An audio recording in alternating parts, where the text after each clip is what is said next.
నిరీక్షణ prayer house మరియు centre సంఘముల తరపున అన్ని నామముల కన్నా పైనామం కలిగిన యేసుక్రీస్తు నామంలో మీ అందరికీ నా శుభములు. ఈరోజు దేవుని వాగ్దానం నిర్గమాకాండం 3వ అధ్యాయం 15వ వచనం. నిరంతరము నా నామము ఇదే, తరతరములకు ఇది నా జ్ఞాపకార్థ నామం. నిర్గమాకాండం 3వ అధ్యాయం 14-15 వచనాలలో ఇక్కడ దేవునికున్న ఒక ముఖ్యమైన పేరు ఉన్నవాడను అనువాడను అని కనిపిస్తుంది. అనగా పూర్వం ఉండి ప్రస్తుతం ఉంటూ భవిష్యత్తులో వచ్చేవాడిని అని అర్థం. యెహోవా అనే మాట ఉండడం అని అర్థాన్ని ఇచ్చే హీబ్రూ పదం నుంచి వచ్చింది. దానినే యాహోవా అని రాస్తారు.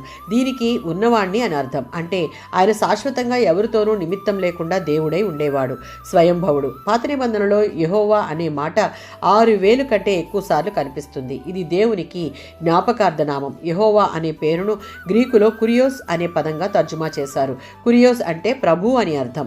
క్రొత్త నిబంధనలో యెహోవా అనే పేరుకు ప్రభు అని అనువాదం కనిపిస్తుంది. యోహాను సువార్తలో క్రీస్తు తన గురించి తాను చెప్పుకుంటూ ఉన్నవాడను అని చెప్పుకున్నాడు.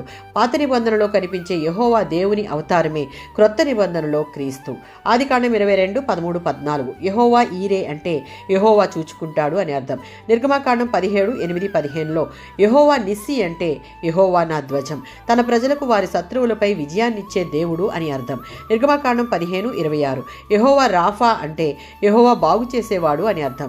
న్యాయాధిపతులు 6:24 యెహోవా షాలోం అంటే యెహోవాయే శాంతి అని అర్థం. ఇర్మియా 23:6 యెహోవా సిద్కేను అంటే యెహోవాయే మనకు నీతి న్యాయాలు జరిగించువాడు అని అర్థం. యెహెజ్కేలు 48:35 యెహోవా షమ్మా అంటే యెహోవా ఉన్న స్థలం అని అర్థం. నిన్న నేడు ఏకరీతిగా ఉన్న దేవుడు, ఉన్నవాడను అనువాడునై ఉన్న దేవుడు, ఆదియు అంతమై ఉన్న దేవుడు. మన జీవితాలలో ఆయనకున్న పేర్లలో ఉన్న ప్రతి అర్థాన్ని నెరవేర్చు దేవుడు. అందుకే ఈ నామమును స్తుతించాలి, మహిమపరచాలి, భయపడాలి, సాగిలపడాలి. ఆమేన్.